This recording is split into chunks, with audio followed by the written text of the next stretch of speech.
to put the message link in your Instagram story. Hey guys, in this quick tutorial I'm going to show you that how you can put the message link in your Instagram story. So the steps are really easy and simple. So now let's get started. So first of all you have to open up your Instagram.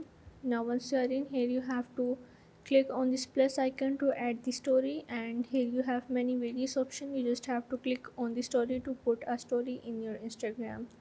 Now what you have to do is simply create a story as you want, and after that you just have to add the effects or anything that you want to add in your story. And to add the link, what you have to do is simply in the top there is many options. You have to click on the stickers icon.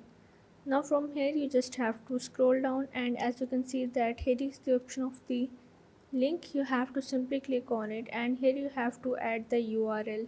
Now once you add it you just have to simply click on the done, and after that here you have to adjust and drag it as you want. So once you add it you just have to click on the your story, and you are able to add the message link in your Instagram story.